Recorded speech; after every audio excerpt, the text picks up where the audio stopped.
Others took a different path, using retrenchment payouts and skills to build registered businesses with long-term growth in mind. After years in a major automotive company, retrenchment pushed Eldred Malchus into uncertainty, but also helped him build a future. I started in 1998 in the automotive industry at a company called NMB Wiring. We were there for 11 years. Then we got retrenched. So I ended up working for a company in Johannesburg. Same line of work, automotive industry, supplying harnesses, building harnesses. His passion for building motors and years of experience eventually pushed him to open his own business.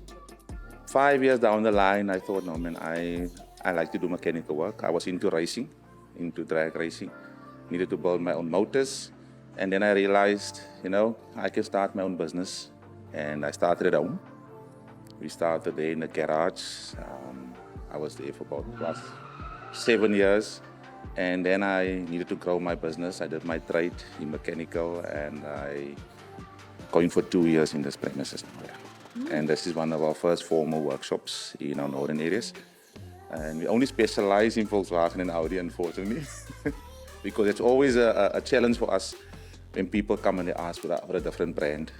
But it's best to specialize, then you can learn more, you can do more than to have different brands.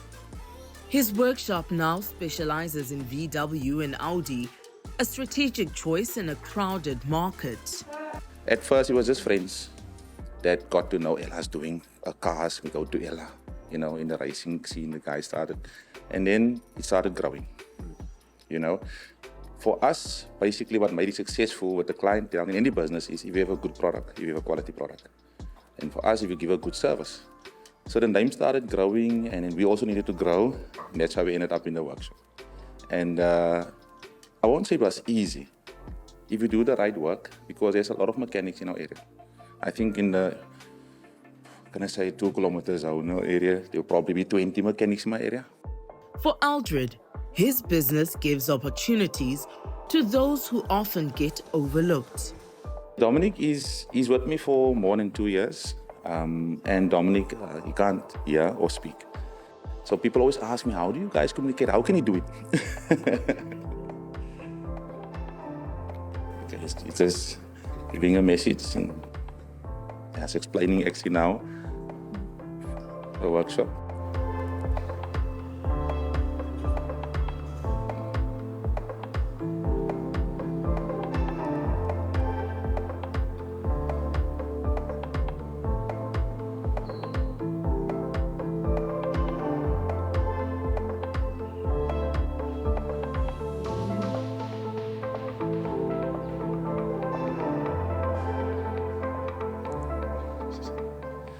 Very proud. Thank you. I can say that, but I know.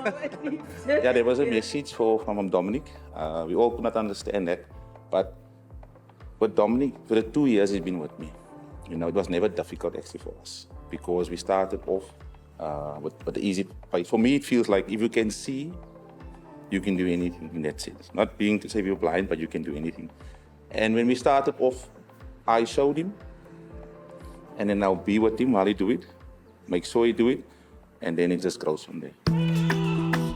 Whether informal or formal, these small automotive businesses have become part of the Metro's new economic landscape. As more people repair older cars instead of replacing them, another side of the industry is growing: the small parts shops that keep these vehicles on the road. For some, this has become a staple business, meeting the needs of motorists who are stretching their vehicles further as high living costs bite. I've got the business a little bit more than 3 years now. When we started, the business was slow. The first 6 months didn't go well, but at the moment, business is good. We try to support most or to supply most of the cars. And if we don't have parts, we try to source it for them, and at a very reasonable price. And that's why maybe business are picking up. But running a parts shop comes with its own pressures. Prices are getting more expensive, especially from the suppliers. But if we can negotiate a better deal, we always do that. And most of the time, I've got 2 shops, and most of the time we try to buy in bulk to negotiate a better price. And obviously, it's going down to the customers.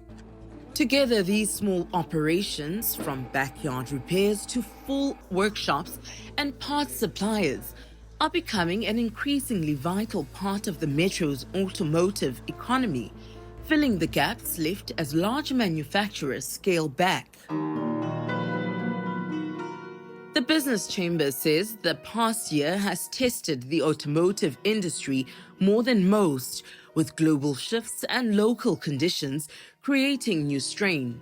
We've also seen a number of cheap imports flooding the market. So it's everything from components through to vehicles, and that in turn has put huge pressure on the automotive industry, where we're particularly concerned where your local assemblers that produce vehicles in South Africa, their share of the market is being displaced by these cheaper imports that are coming in, which in turn makes their business case more difficult, and it also affects the local component suppliers who supply to them.